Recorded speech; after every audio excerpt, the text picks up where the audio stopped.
اللہ کے نام سے شروع جو بڑا مہربان نہایت رحم فرمانے والا ہے۔ کیا آپ کے پاس چھا جانے والی قیامت کی خبر پہنچی ہے؟ کئی چہرے اس دن ذلیل ہوں گے، محنت کرنے والے اور مشقت اٹھانے والے ہوں گے۔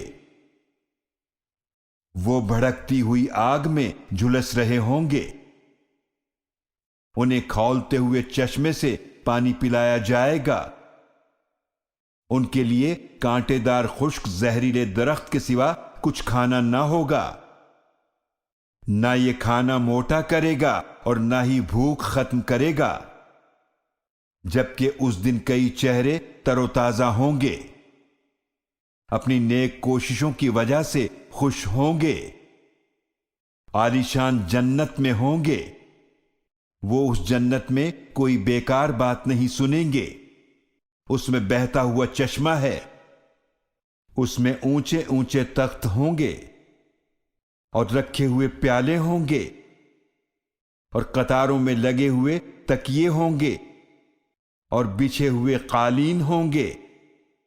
کیا وہ منکرین قدرت اونٹ کی طرف نہیں دیکھتے وہ کیسے بنایا گیا، اور آسمان کی طرف وہ کیسے بلند کیا گیا ہے، اور پہاڑوں کی طرف وہ کیسے گاڑے گئے ہیں، اور زمین کی طرف وہ کیسے بچھائی گئی ہے۔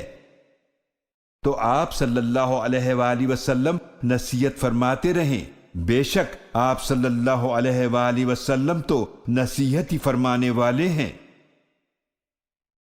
آپ صلی اللہ علیہ وآلہ وسلم ان پر جبر کرنے والے نہیں ہیں، مگر جس نے منہ موڑا اور کفر کیا تو اللہ اسے بڑا سخت عذاب دے گا۔